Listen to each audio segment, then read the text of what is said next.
Hello friends, তো চলে এসেছি আজকে নতুন একটা রেমেডি নিয়ে, যেটা করে দেবে আমাদের কালো ড্রাই চ্যাপ ঠোঁটকে খুব সুন্দর গোলাপি মোলায়েম আর একদম পিঙ্ক। আমরা সকলে চাই আমাদের ঠোঁট হবে গোলাপি সুন্দর, কিন্তু আমাদের কিছু ভুলের জন্যে আমাদের ঠোঁট এরকম কালো হয়ে যায়। যেমনি জল না খাওয়া, ঠিক করে পরিষ্কার না করা, ময়শ্চারাইজ না করা, অনেকে স্মোক করে, যার জন্যেও ঠোঁট এইরকম কালো হয়ে যায়।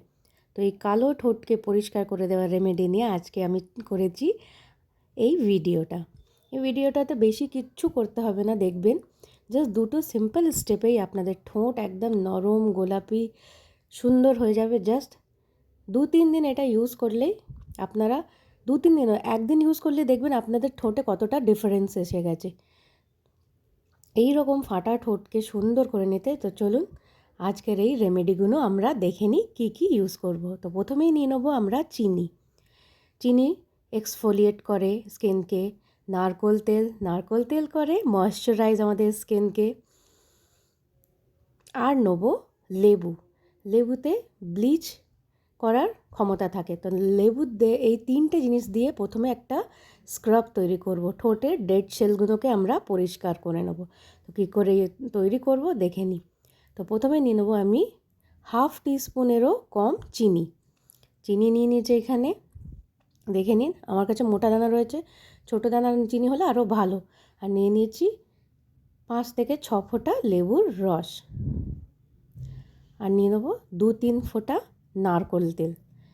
ব্যাস, এটাকে ভালো করে মিক্স করে নেব। খুব বেশি মিক্স করার দরকার নেই, চিনিটাকে মেল্ট করব না। চিনিটা আমরা নিজেদের ঠোঁটে ভালো করে ঘষে ডেড সেলগুলোকে তুলব। খুব জোরে ঘষবো না, আলতো দুটো আঙুল দিয়ে পুরো ঠোঁটের চারপাশে স্কিনকে ভালো করে স্ক্রাব করব, যাতে ডেড সেলগুলো উঠে যায়, আর স্কিনগুলো উঠে যায়, ট্যানিংটা কমে। লেবুটা আমাদের ঠোঁটে ভালো করে কাজ করে। লেবুটা আমাদের ডার্ক হয়ে গেছে স্কিনটা যে ঠোঁটের, ওইটাকে ব্লিচ করে লাইট করতে আরম্ভ করে দেয়। এই জন্য আলতো করে আমরা এই ঠোঁট আর ঠোঁটের চারপাশের স্কিনটাকে ভালো করে 2 আঙুল দিয়ে হালকা করে 2-3 মিনিট ম্যাসাজ করব। আপনারা একদিনেই দেখবেন কতটা ডিফারেন্স দেখতে পারবেন এই উপায়টা করলে। আর রেগুলার করলে তো কথাই নেই, মিনিমাম 7-8 দিন রেগুলার করুন, তারপরে সপ্তাহে 1 দিন করলেও দেখবেন ঠোঁট অটোমেটিক্যালি পরিষ্কার আছে। এই যে আমি 10 মিনিট রেখে দিয়েছিলাম এরকম করে স্ক্রাব করার পর, এরপরে ধুয়ে নিয়েছি। এই জল নিয়ে নিচ্ছি, কাপে জল নিয়ে নিয়েছিলাম, নিয়ে ভালো করে আমি ঠোঁটটাকে পরিষ্কার করে নিয়েছি। পরিষ্কার হয়ে গেছে। এরপরে আলতো করে মানে যে কাপড়টা নেবেন বা রুমাল নেবেন যেটা দিয়ে মুছছেন ঠোঁটটাকে, আলতো করে একটু রাব করবেন। ঠোঁটটাকে আলতো করে রাব করে নেবে। এবার চলুন এরপরে ঠোঁটে আরেকটা কী লাগাবেন, নারকেল তেলে মিশিয়ে, যেটা ঠোঁটকে ময়েশ্চার সুন্দর আরও গোলাপি তৈরি করতে সাহায্য করে। এতে নেবো আমরা নারকেল তেল নেবো 2-4 ফোঁটা গোলাপ জল, আর নেবো মধু।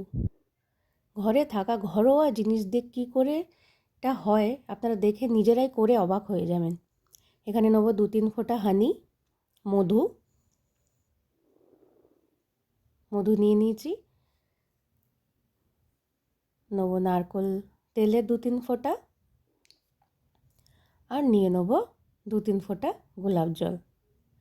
ভালো করে মিক্স করব, নিয়ে ঠোঁটে এটাকে লাগাবো। আপনারা লিপ বাম অনেক ধরনের জিনিস থাকে, এগুলো না লাগালেই ভালো। এইটা লাগালে ঠোঁটে কোনো কেমিক্যাল রিয়াকশন হচ্ছে না। অনেক সময় লিপ বাম লাগালেও আমাদের ঠোঁট কালো হয়ে যায় কেমিক্যালের জন্যে।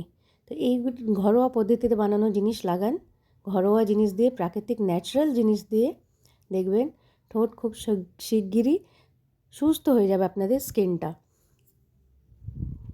এই যে হাত নিয়ে নিয়েছি চামচে, নিয়ে আঙুলে করে ঠিক লিপ বাম লাগাবার মতনই লাগিয়ে নিন।